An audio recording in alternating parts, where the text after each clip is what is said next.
Hello and welcome to the early 1960s.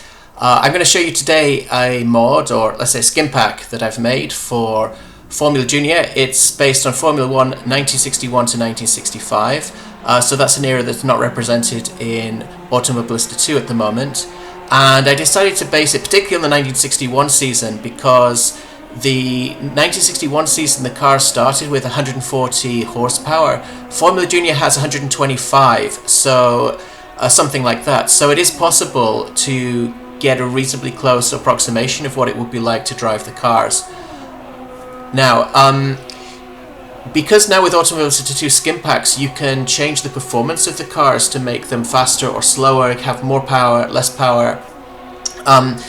The Lotus Climaxes, Cooper Climaxes, BRMs at the start of that season had something like 140 horsepower, and the Ferraris had something like 170. So of course they would dominate on a track like Monza or Spa, which were real power tracks back then, and they're faster. But actually, by the time we got to the race in Monza, the Cooper Climaxes and Lotus Climaxes had a bit more power. So anyway, so here's a second option which we can choose in the XML file. This is Spa 1961. So the lineup is as it was for 1961 Belgian Grand Prix.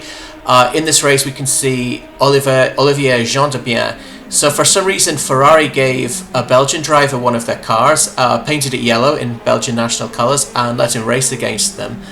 Which was obviously fun. There's a wonderful old Castrol film video of that race from 1961. It's very high quality footage, colour, and you can see it on YouTube, so I highly recommend that.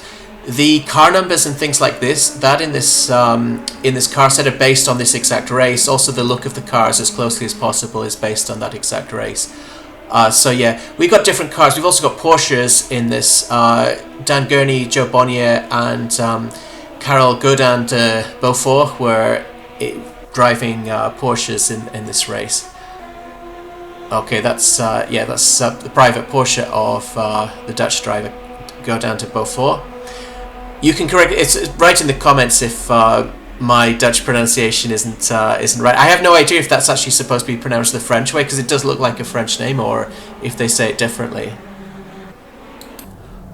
Okay, now to get the driving experience more than the racing experience, there's another option in the XML file, which is basically a grid where everyone has a Climax, a Lotus Climax or Cooper Climax car, and the idea is that the performance of the cars is as close as possible to what they were really like. So, they have the roughly 140 horsepower, and at least in testing they seem to do lap times similar to what they did in real life.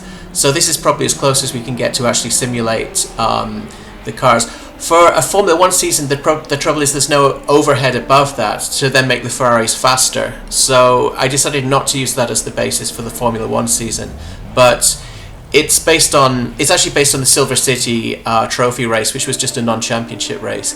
Okay, we've got 1962 as well. So 1962, there's different different teams, slightly different teams. One or two different drivers have changed team. Trevor Taylor is on the grid in his yellow overalls. So if you yellow overalls, yellow hat. You actually see as you go through this era that more drivers started to have personalized images. You go from almost everyone having just a white or grey helmet. Graham Hill was the exception, that he had a particular helmet design right from the start. But as you go through, they have more personalization.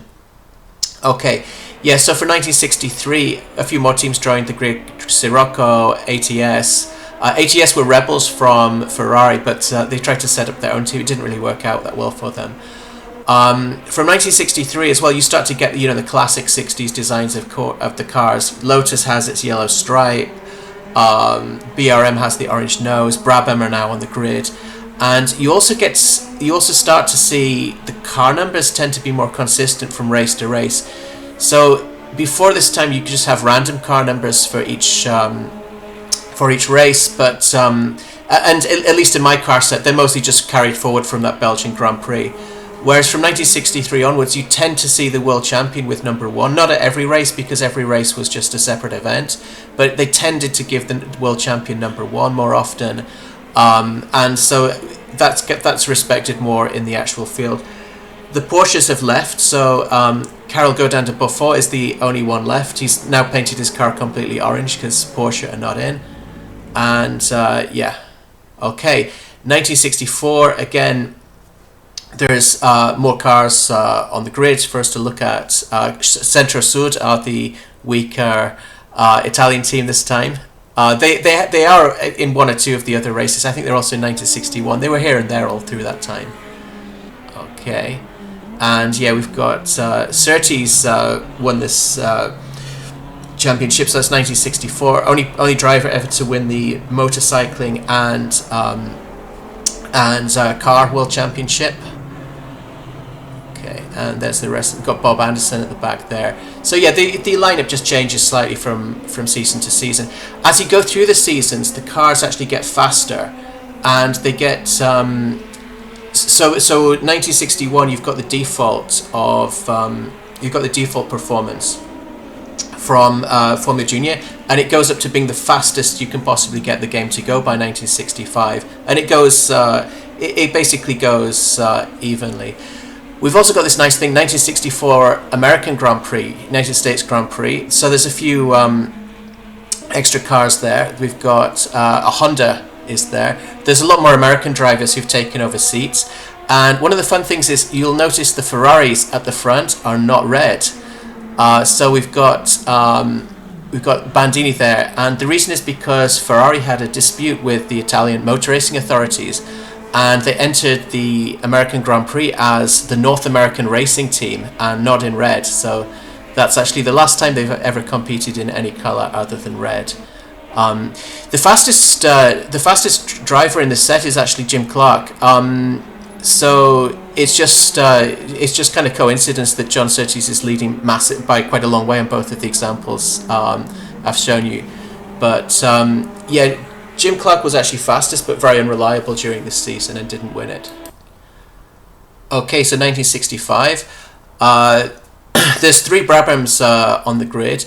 The cars which showed up to each race varied quite a lot. Sometimes there was 2 Brabhams, sometimes there were 3, not always the same drivers, and they do vary a lot from race to race if you look through the results. But this is pretty much you've got to pretty much make an average so you can actually play a proper season. So yeah, now we've got Richie Ginther in the Honda.